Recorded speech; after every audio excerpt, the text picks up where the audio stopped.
right, so we're again glad to welcome you here to our 2024 Reviewers Workshop, and we'll be hearing from James Vardaman, the Division PDW Chair.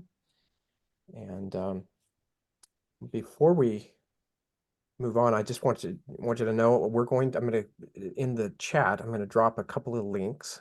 So one of those will be a worksheet that some of our division leaders have put together, kind of a tips and helps for how to do reviews. It's got a bunch of resources that you could look at. That was put together by one of our doctoral students. Actually, she just graduated from a doctoral program, Lara Fay, and kind of spearheaded that. So I'll share that with you. It's got some great resources there that might be helpful. And then I'm also going to drop a link that will give you a chance to give us some feedback on our meeting tonight. And the last question of that's kind of important and fun, I hope.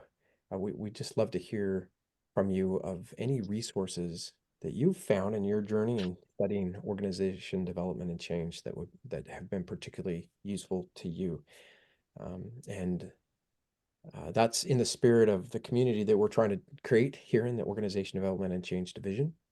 We strive to be an engaged and helpful community, and so we invite every person who joins with us in some way to share your knowledge and bring the best of yourself to this interaction. And I'm confident that as this presentation progresses, we'll have a chance to hear from you and love to hear your questions. Want you to feel welcome in every way. So with that, I'll turn the time over to James.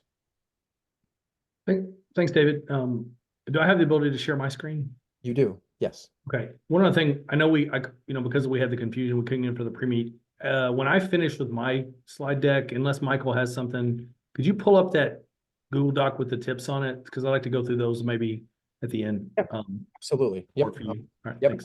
I'll have it queued up and ready to go. Is that okay with you, Michael? That's fine. I'll have a reference here as well, so I'll put that in the chat. Okay.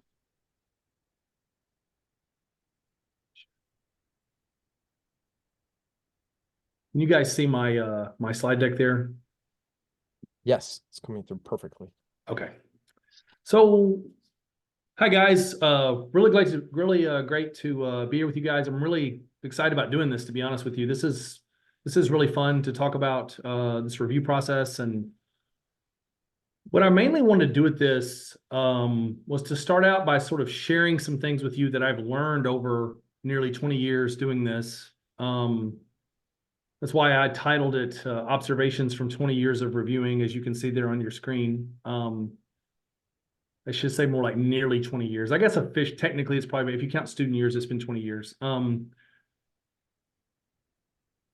want to start off by talking about sort of the higher level things I've learned, and then at the end, talk about more of a few of the technical aspects. Because I think that's the right order to go in to talk about this kind of thing. So I know David introduced me, so I apologize for this, but real quickly, if I can, just a sec. Let me tell you about me real quick. I'm James Vardaman. I'm the Free Enterprise Chair of Excellence and Professor of Management at the University of Memphis in the United States. That's just a beautiful picture of downtown Memphis. I always take a chance to promote the city I live in when I can. It does not look like that right now. We're in a winter storm right now, which is highly unusual. Snow here is pretty unusual, and we have like 6 inches of it. So it is, no one knows what to do right now. But it will look like that again really soon. Just to give you a little bit about where I'm coming from with some of the points I'm giving you tonight. Here's some of my editorial roles in my career. Currently the PDW chair of the ODC division. I'm currently the senior editor of Journal of Small Business Management. And I am serving or have served as an associate editor for Journal of Applied Behavioral Science, which is the top org change journal in our field, Group and Org Management, and at Journal of Change Management. So I've done a lot of editing, I've done a lot of reviewing, and I've worked with a lot of really great people who have taught me a lot of great things, and that's what I'm going to try to pass on to you guys this evening. If you have a question during the middle, raise your hand. David, will you interrupt me if they have? I can't see because I'm not running the meeting, but if someone has a question during the middle, feel free to interrupt me. It's okay. I don't mean for this just to be a long speech that I give. You can interrupt anytime, and if you have a specific question about something. But this is not that long. I really just came up with 5 key things that I think are really important to guide you as you take on this reviewing journey. If you sort of follow these templates, you can learn on your own and figure out your viewing style. But I think these are 5 things that are quite important for you to understand as you take on this idea of reviewing. So let me start with this slide. In my view, and Michael, your insight might be useful here if you want to chime in at any time, but I kind of see reviewing, I kind of see your role as threefold. Okay, you have 3 parts to your role. One, obviously, is to provide the authors with feedback.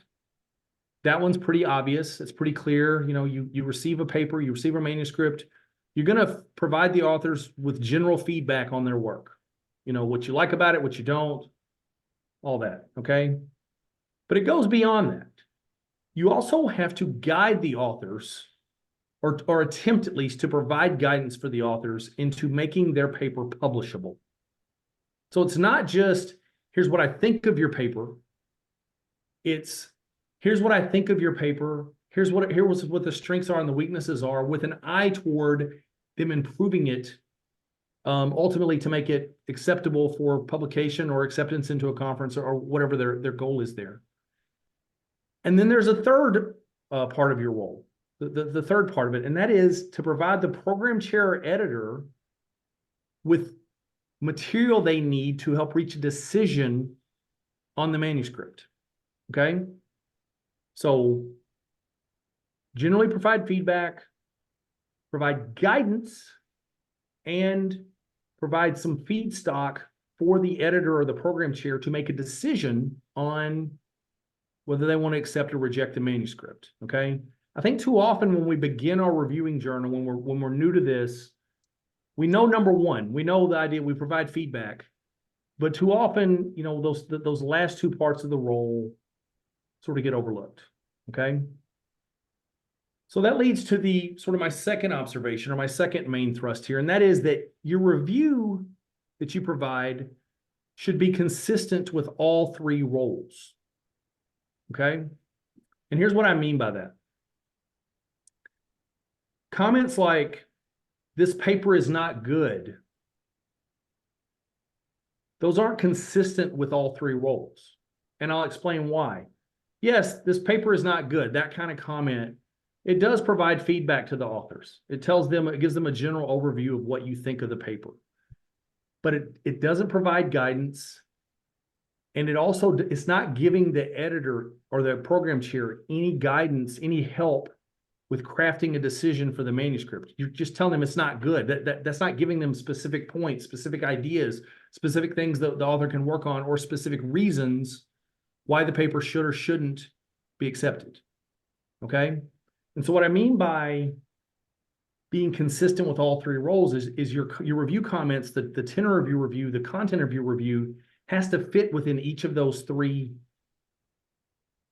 roles that I provided above. Okay?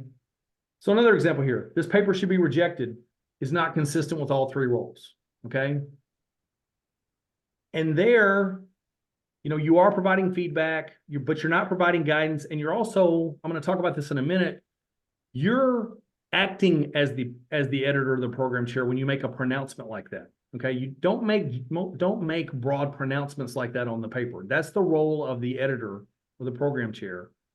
You provide them with you know, for lack of a better word, the building blocks, the feedstock to make that decision, but you don't make that decision for them in your comments. Okay.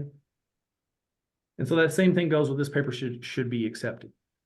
So the point here I'm trying to make is you want your review comments to be consistent, to be consistent with those three roles that I laid out there, the threefold objective as a reviewer: provide feedback, provide guidance, and provide material for them to make the decision, not make the decision for them. Okay. I'll get a little more specific with my sort of next three broad comments. The third one, you should be constructive in your comments. It's fine to offer a strong critique. There's no problem with that. But you should do so in the spirit of pointing out issues so that they can be addressed, not just to be critical. And so, pardon me for backtracking, but if you look at the comments under point 2 there, this paper's not good. There's really no construction to that comment. Okay, so if you provide a comment, say, I don't like this paper's not good, you're really just being critical without pointing it to anything specific or providing any guidance. The same thing goes with this paper should be rejected. That's not a constructive comment. This paper should be accepted is not even a constructive comment because it's not providing any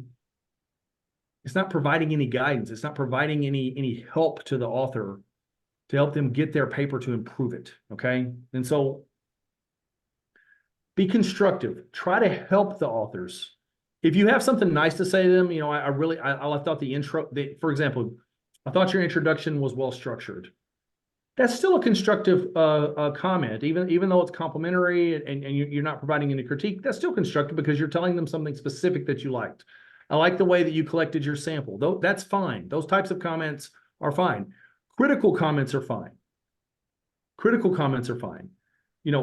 There are key control variables left out of your analysis, which makes it that's the type of comment that's very critical, but it is also constructive because it's giving the authors very clear guidance on what's wrong, what needs to be addressed. Okay. I noted this is based on 20 years of observations. One thing that I've noticed throughout my career, and David and Michael, you guys may share this sentiment, but I started right when social media was coming along, so to speak, and I've noticed that probably because of the online culture, more and more newcomers into the profession, their comments tend to trend toward the just being critical without providing a lot of constructiveness. That's becoming more and more of a trend the further I've gone along in my career. Earlier on in my career, the review comments weren't quite as nasty as they tend to be now. I mean, they were still critical. There was critical then as they are now, but there was less of an attempt to be constructive. Probably because a lot of people come to the profession have more experience commenting on articles, in the Guardian or the New York Times or something where they have anonymity and they're being critical of politics or some other issue. That's really not what we're trying to do here. Critical is fine. Critical is great, in fact, but it needs to be critical through the lens of being constructive. Okay.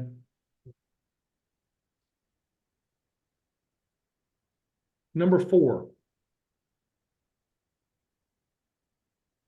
You need to hit on meaningful theoretical and empirical aspects, if there are empirical aspects. If it's a theory-only paper, the empirical part won't apply. But if it's an empirical paper, you need to hit on the meaningful theoretical and empirical aspects of the manuscript. What I mean by that is try to avoid just giving an overall assessment of the paper. You need to zero in on specific issues that are relevant to the paper. It doesn't have to be, you don't have to provide 20 different comments or 10 different comments on each section of the paper or anything like that. But you need to narrow in on specific aspects of the paper, specific weaknesses, specific strengths, and really get at, what's missing or what could be improved and how they can be improved. Your job as a reviewer is not to provide just some 30,000 feet in the air, broad overarching overview of the paper. I really enjoyed this paper. I thought it had a lot of great stuff. You need to narrow in on like the methods were well executed. The methods were lacking because of X, Y, and Z. The results need to be written more clearly so that the reader can understand. You need to have very specific things to say about important aspects of the paper. The theoretical contribution was not articulated appropriately because of X, Y, and Z. So you need to sort of try to narrow in on these things that are important. And again, that goes with your role, because when you narrow on specific things, you can provide the authors with better guidance. And you also provide the program chair or the editor, if it's a journal, with more feedstock to help them make their decision.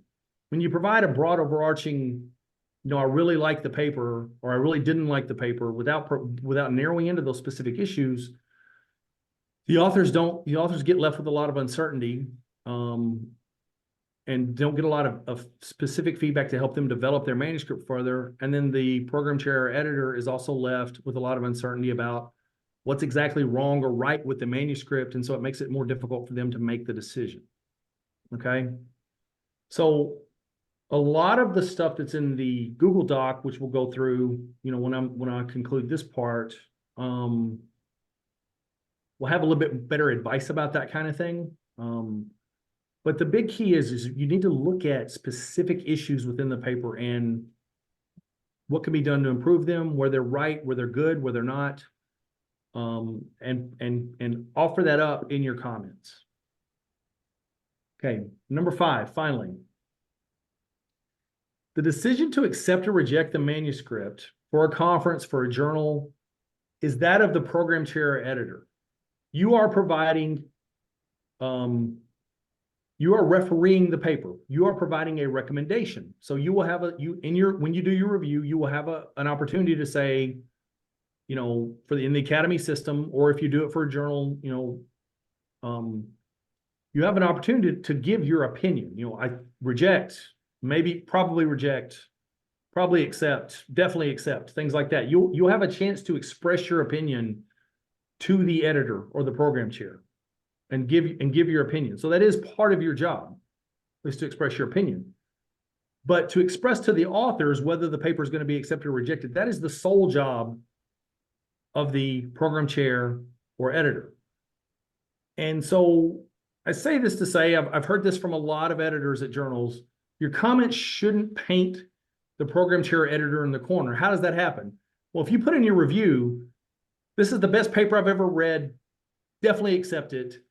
You've painted your editor or your program chair into a corner. They're going to have a hard time providing a counter decision to that if you've done that. So you can have a generally positive tenor toward the paper. You can point out a lot of strengths of the paper in your comments, but you should never explicitly say, I believe this paper should be rejected, or I believe this paper should be accepted, because you're not going to know what the other referees are going to say about the paper. Another reviewer may have found a fatal error in the methods that makes the paper unacceptable that you just might have missed. It's not that you've done a bad review, but that you might have missed this. You might have the particular expertise in the method they've used, or another reviewer may be more of an expert on the theoretical perspective they've used, and they see that they're applying it wrong, and that's something that maybe you missed in your review. And so when you put definitely accept or definitely reject, you've sort of painted the editor, or program chair into a corner where it's gonna be very difficult for them to turn around and tell the author that they're making the opposite decision, and there may be a good reason for doing that. And so you just don't want to put your editor or program chair in a bad position. And so it's totally okay if your review comments sort of trend more toward a rejection or trend more toward an acceptance.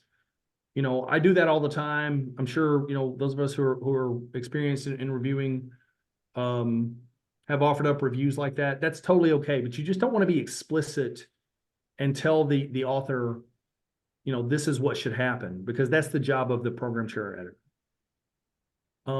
So those 5 things, in my view, those 5 observations that I've sort of picked up over 20 years from doing the job, from talking to others who have done the job, sort of subsume sort of this broad umbrella of things to help structure your reviews, to help, structure your approach to reviewing manuscripts. And so real quick, I've gone kind of fast. I think I've been talking pretty fast here, David. So I'm gonna just recap real quick. You've got a 3-fold road: provide general feedback, provide guidance, and then provide the program chair editor with feedstock to make their decision.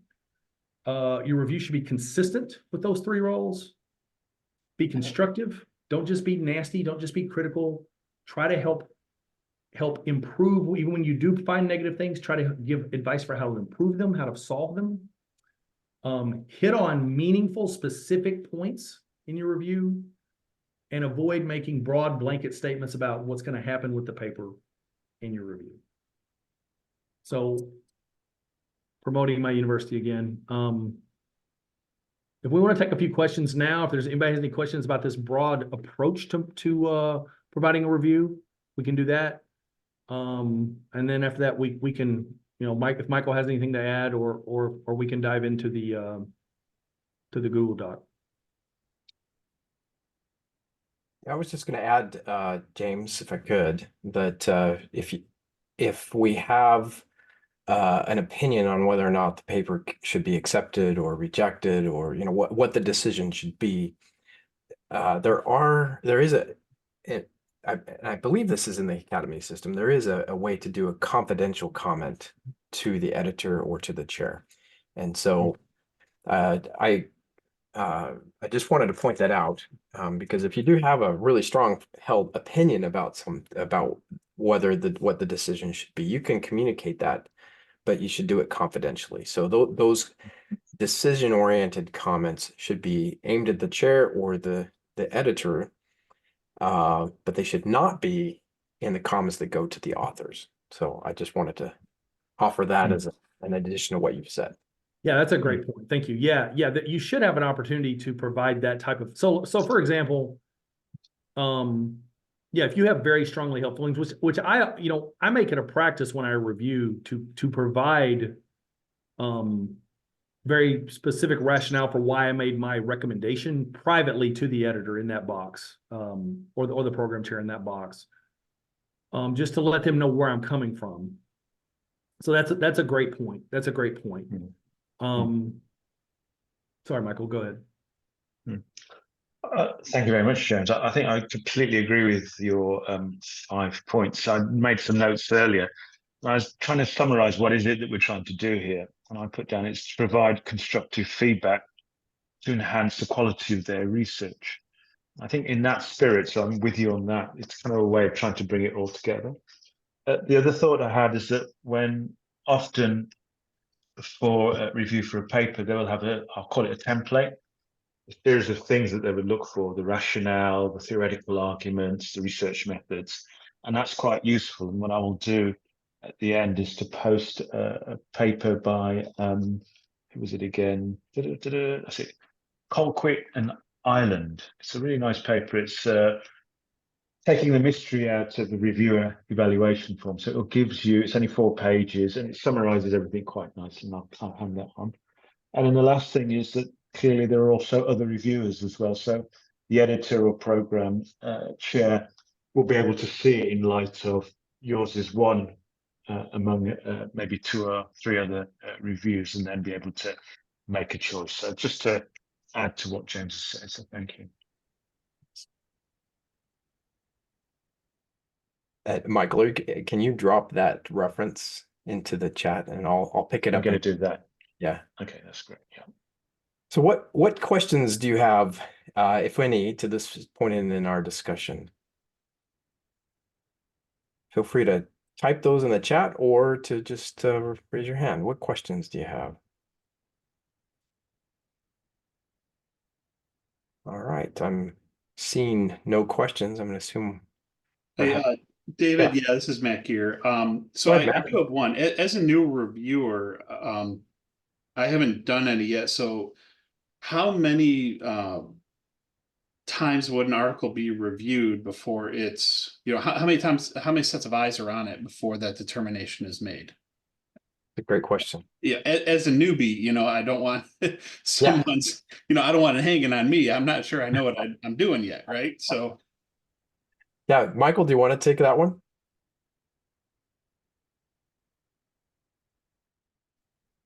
So the question again, as I understand, is how many takes on the review process? Is that or another way? Correct. Another way of framing the question is how many reviewers typically review a paper as part of the decision-making process? Yeah. Perfect. So my experience is about 2 to 3 people who are reviewing. One of the things I always do when the reviews come back, I compare mine with what the other reviewers have said to see how far out I am. You know, am I on board with them? Are we thinking the same sorts of ways? There's some sort of convergence, and I'm pleased to say most of the time there is. One of the things I find more challenging though is 6 months later when the paper comes back and it has been actually been revised, and just trying to remember, what did I say before? Can I see the changes? Yeah. Going back to, it's almost like taking you back to the past, and I find that more challenging than anything else. Right. But I do like to look at what other reviewers have said as well, because that helps me as well to learn. You know, how expressions are made, the way they focused on things compared to what I've done. And I tend to try and, like James was saying, focus on maybe 3 or 4 key elements, as opposed to some other reviewers that, you know, you missed a comma here. I don't agree with the way you phrased it. So I think there's this balance. I personally don't like reviews like that when I receive them, and I try not to give them as well. So I tend to be slightly, you know, what are the big 5 that, you know, will make a difference to this paper, which will be constructive and developmental. I would like to see this at some place. So I don't know if that's helpful. No, that's good. I appreciate it. Thank you. So noting some of the comments that you just made, can you please, or one of you, because I'm a newbie as well, I have not reviewed before. I'm still, I'm a late doctoral student. What does the logistics of this process look like? What is the flow, the process flow? Yeah. You get it and then you review it one time. What does that look like? I'd be happy Go to ahead, answer James. the question. Or James, do you want to tackle that one? It's up to you. I don't mind. I'll give it a go. So in the academy system, and there's a similar process for pretty much any editorial review, but in the academy of management review system, Michael just received, as I said earlier in our conversation, he's got 170 plus submissions to process, and so he's in the process of matching up reviewers to review those papers. So when he's done with that, those assignments will be sent out, and you should be getting an email. And so if you click on that email, it'll have the assignments that you've been given. I think there's still like 1 email per assignment. So you probably have 3 emails if you get 3 reviews, and you'd have up to 3 from our division. So you click on those and it'll take you to a little display, a form, where you can see a link to the paper. You'll usually see an overview of what some of the details regarding the paper, and there will be there's some instructions about the criteria for reviewing the paper. So then you'll download the paper or open it, and then you can read it in any format that is suitable to you. So you could download it and print it if you wanted to. You can do it you can download it and do it in a PDF viewer if you'd like, or any format that works for you. As you do the review, it's a good practice to start to write notes. In fact, that is an essential part of the review process, is what James was just describing. And I actually, as I was thinking about this from the perspective of a newbie, I went back and found an old review I did probably 4 or 5 years ago for the Academy of Management that I could share if that would be helpful. I wouldn't be breaking any confidences in doing that. But when you outline your paper or your comments, you want to number your comments. So comment 1, and then if there's a point in the paper where you want to point to specifically, you would indicate what that point is, like page 3, line 5. You said this, and here's my comment. And then comment 2, Could be a general comment, like overall, I felt, you know, I see where you're going with this paper, but I was confused about this point, and so forth. So each of your discrete comments you want to number, and that's a common practice. Then once you're done reviewing the paper, you would look at your comments, clean them up, make sure they make sense. And to James's point, we want to be developmental. So sometimes I find myself having to go back and maybe provide a little more encouragement and a little more clarification in terms of what I'm trying to communicate. And in some ways, it's kind of like writing a mini paper when you review. And so you want to make sure that your comments are helpful, that they're discernible, that the author can kind of track back to what suggestions you've made. They can connect those to specific points in the paper. And then to finalize the process, you go back to that email and to the reviewer system. There's a way to either copy and paste your comments for the authors. There's a space where you can paste or write comments to the chair. And then there will be some numeric rating scales that you will complete, which will give the chair some indication of the quality of the paper and how it might fit in the program. And having been in that role, I know how much I appreciate those helpful comments that James was talking about. You know, you're especially for a conference process, the chair cannot read all the papers. It is impossible. And that is one difference of this process from a process that would be done in a journal. So the chair really relies on the reviewer's comments and may go in and sort of skim the paper, but that's about all the chair has time for. So your comments and your ratings will make a tremendous difference in the decision-making process. So that was a fairly comprehensive answer. I hope that was helpful. To what extent did I hit the mark for you? And I believe this was Teddy that asked the question. Is that correct? Yeah, sorry, I was talking while I was on mute. 100%. You hit the nail on the head. Thank you. James, Michael, did I miss anything? I think you hit it. I Not mean, at all. I think it's really important to number your comments. That again gets back to helping the editor to point to specific things in their decision. It also helps structure the review so that you're not just doing some stream of consciousness thing where you're not highlighting specific issues. And so number your comments. I just want to add one more thing about being constructive. Being constructive doesn't mean that you can't point out problems. I mean, you should be pointing out problems.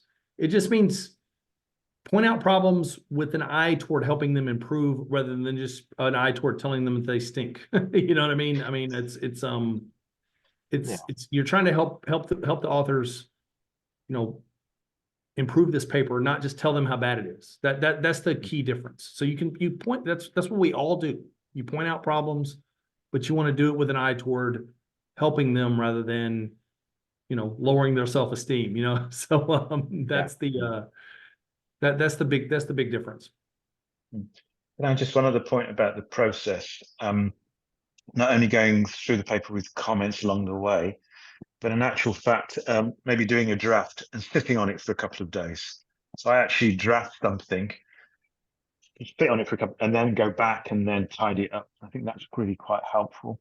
And the other thing is to provide examples, either in their script of things where, you know, you talked about your aims of the project was to do this, but, you know, you haven't covered it enough in this area. And the final thing I do at the very beginning of the paper, so I understand this paper is about. So I almost kind of try and summarize my understanding of things and some of the assumptions behind it.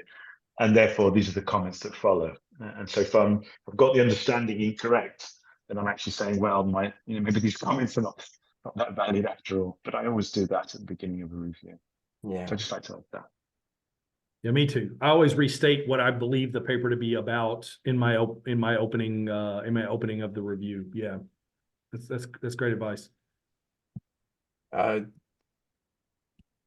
I was sharing my example here, and I mean, I did not vet this before, so I don't even know if this is like the greatest example, but this is an example of, you know, how I did this review. So I started with just a general comment about how I approached the paper. And in this case, I actually went back and reviewed a little bit of the preliminary work for it. And then I kind of provided an overview of how I was going to approach my review. Like, I was not an expert in this area at all. So, you know, part of my approach on this paper was to suggest to the authors like what they would need to educate someone like me, who is a non-expert. So I was much more focused on the logic and the coherence of the paper, how well it would flow. So, and then just from that perspective, you know, I offer comments like this. You know, your stated goal was this. And if that's your goal, then maybe you need to consider this. And I did that again here. You know, your stated goal was to do this, and if your goal is to do that, then maybe you should consider taking, you know, a particular approach or action with your paper. So, again, these are just a few examples. You can see I had 9 comments on this, and then just, you know, wish the authors well. So this is probably a longer review than what you might necessarily need to provide for a conference paper.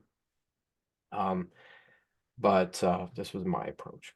So Michael, James, this isn't the ballpark of what you would do for the actual content of a review.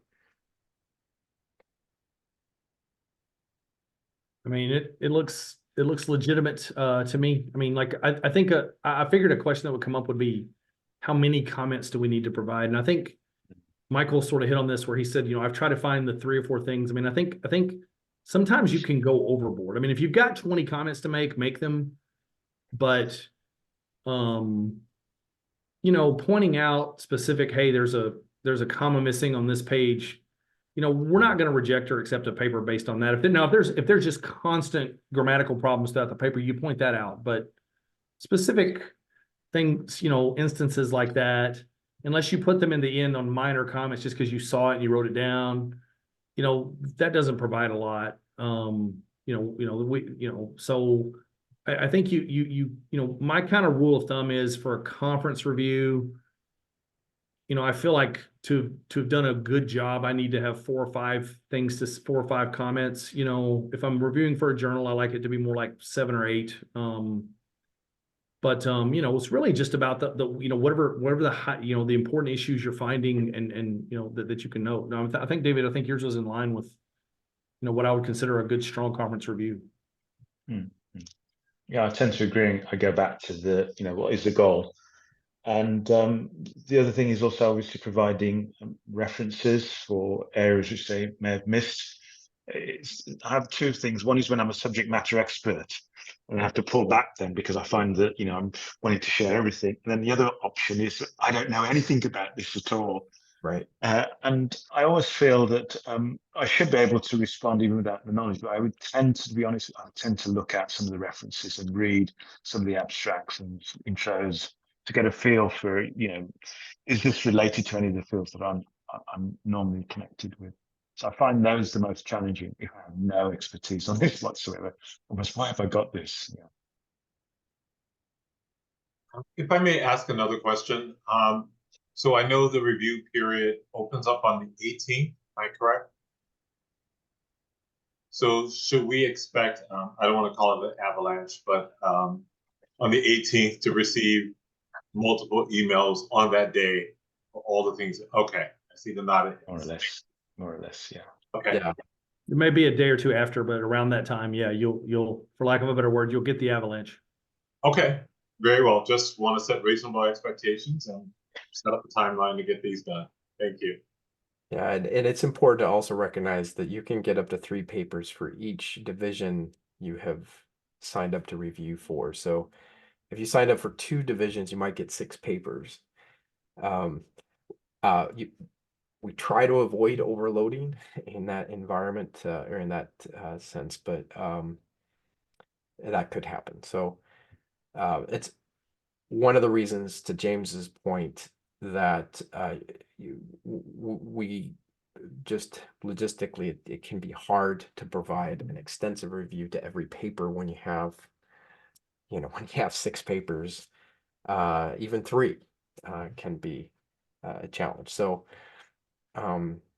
it's appropriate and needed and helpful for the chair to provide some comments, but you don't need to have 4 or 5 pages of comments. And did you get your additional 75 reviewers? I don't know the answer. How did we do, Michael? I'm not entirely sure at this moment. We sent out something, was it a Sunday, Monday? So I'll be looking later. I have a IT problem at the moment. And just for clarification, Michael is the chair of the division, so he's the one who has access to all of that information. So I don't. Yeah. I think James may have access to certain parts of the system, but You'd Michael, have access to that, wouldn't you, James? I do. Yeah. If you want me to look real quick, I can. That would be really helpful. Yeah, for some unknown reason, I couldn't get into my Mac yesterday, and the more that I tried to remember my password, the worse it got. Now my machine has been locked, and I have to wait. I have to go to the Apple shop, and I don't know. But yes, it's rather stressful.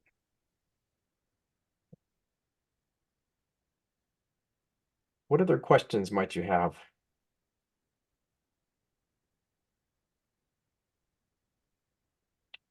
Hey, one quick one. I'm not sure if this has been addressed already. Maybe I missed it, but is there a typical turnaround time for each of the papers? It sounds like we may get potentially quite a few. So is there a specific timeline with which they're needed to be returned?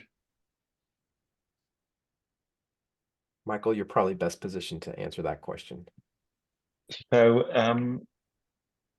the expectation is that you'll turn around within about 3 weeks. Okay. Now, if you've got a lot of papers all at hand, then obviously it becomes a bit of a challenge. And you just try and do the best that you can. We have an internal deadline. I think it's the 18th of Feb. It's our internal deadline, but I think you probably have an earlier one than that. But if you think about, as soon as they come through, again, I don't know how you do, but I would tend to do 1 paper at a time personally. So I'd read one, make my notes, subsequently do a draft, then move on to the next one and come back to the other one complete. So just in terms of, how might you actually do this? If you had 3 papers, maybe 1 a week, or if you have more time, do the 3 in 1 week. That's the way I would typically try and do it. Okay, thanks. Yeah, I see Ren had posted 15th of February, so it's Yeah, that was around then. Yeah. thank you. What other questions might you have? Okay. This is Natividad. I'm sorry I can't be on camera. You can't unsee something, so I'll stay on camera.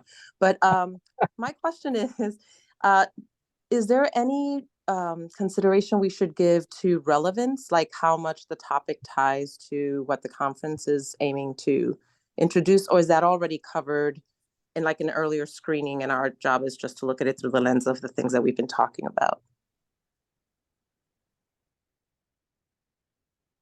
Michael, what's your thought on this? That's a great question. So I don't know if you remember in the call for papers, we listed out, I can't remember, I think it's like 8 bullet points, I think I led. And so if it's in line with the theme, that would be wonderful for the conference overall. But typically, to be honest, most of them are not, and they're more geared towards to the interest rate to ODC. So when I looked through them very briefly, all 100 and whatever it was, I tried to look for, does this look like it would be an ODC piece? And there are some that I actually didn't. I kept the equivalent of a desk reject because either there wasn't a paper, and I thought, why should I waste people's time? You know, something like as one of the, I think about 2 or 3, which are like 16 pages and not really making anything, or they kind of look like more like a blog, to be honest, than a paper. So I made a decision to take those out because I didn't think we should be wasting people's time. And I quickly looked through the titles and felt, are these ODC-ish? And also you have to remember we're one of 3, potentially 2 or 3 other sponsors as well. So with that, looking briefly, most of them seem to fit within our domain. And ODC is a pretty big domain, really, isn't it? When you think about change. So there is some minimal screening which has gone on. But if you felt this was kind of completely off board, you might put that in the comments to me, what might be the editor for a journal where they also have aims and objectives. But some minimal screening has taken place. So that was a long response. Yeah. Wonderful. No, that's great. Thank you so much. Thank you. I think, you know, when you're looking at a journal, that is going to be a huge consideration. Like, does the paper fit with the journal? For Academy, you know, if it's a paper about environmental, toxic waste dumping policy, if it doesn't relate to organizational change, it probably that is a consideration you would take for review for us, for the division. Great. Thank you. Looking forward to it. Thanks for this workshop, by the way. Also a newbie, so nice to be in good company. I'm noticing that we are, I'm tracking the time. We're approaching the top of the hour, so we should probably start to wind down. James, Michael, do you have any final words of advice that you'd like to offer, or any final comments? So final comment is I'm just really pleased that you've all signed up to be reviewers. I've had notes from some of you already, and because of the system is on my part is what working, but I'll liaise with AOM. And what will happen is that there is an algorithmic change for sending out the reviews, and then I will then go through that to double check, and then accordingly, if there are things which don't match, I will then reach out to you, personally to say, look, we've got 3 papers. Would you be happy to review them as well? So the one way or another, we'll catch you. And I think it's great that you're able to take the time out this evening as you're in the US and my morning in Singapore. So thank you for attending. Got a nice sunny day ahead of you, right? It's Singapore. Right. Coming up My on only a last piece of advice would be to look at that Google Doc that David sent out, because, you know, a lot of our comments have been sort of about the reviewing process. There's some stuff in there about the nuts and bolts of actually reviewing, you know, what you look for and things like that. We gave you some of that, but that'll help you even more as you go forward. And thank you guys for being here. I really enjoyed meeting all of you. And so just to point you in the direction of that document, this again was put together by one of our committee or our board members who is a doctoral student representative at large. So she did a really good job talking about perspective, things to ask yourself as far as what the review or what the paper is about, or the proposal, and then some high level guidance, of things to do, particularly for a conference review. And then she does a nice job of including some helpful language. So hopefully this will be useful to you. All right, well, with that, we approach the top of the hour. I'm very grateful for each of you for joining our session tonight. I'd like to invite you to just write a quick 1 or 2 word reaction to our workshop in the chat to close us out. If you wouldn't mind taking just a minute to do that, I'd be very grateful. So what's one word to describe a reaction or your experience in our session tonight? I'll give you just a second to write those out. All right, enlightening, insightful, helpful. Thank you. Helpful, friendly. Wonderful. Very helpful. Very good. Okay, wonderful. Thank you so much. Those comms are all practical. We like that. All right. I want to remind you one last time, if you wouldn't mind staying in the chat there for just a second. I just again sent out our feedback form for this session. Once again, invite you to complete that right now while it's still fresh. And there are just a few questions we're asking to get your perspective on what was just helpful. And again, if you have a resource that's been especially helpful to you in your study of organization development and change, we would love to hear about it. We're in the process of compiling some resources for the division, and so your contributions will be helpful to us in that effort. So with that, anything else you want to say, James, Michael? Actually, Michael, I'll email you the numbers once we end the call. I'll log in and send you an email with the numbers of reviews we have. That's great. Thank you, James. All right, wonderful. Okay. Anything else, Michael? Thank you very much, everybody. Thanks for organizing as well, David and James. Wonderful, wonderful. All right, thank you all for being here. All of the resources that we've talked about tonight will be posted on our ODC website in just probably within the next 48 hours. So you can come back and review this video again if you wish, or hit any of the resources that we've talked about tonight. And James, would you be willing to share your slides with us so we can post those? Oh, I think you're on mute. I mean, absolutely. I'll email them to you as soon as we get done here, David. Perfect. Thanks, everybody. Really enjoyed it. All right. Have a good evening or a great day wherever you are, and look forward to working with you over the next month. Thank you all. Yeah, indeed. Thanks, everybody. Thank you very much. Thank you. Bye. Bye.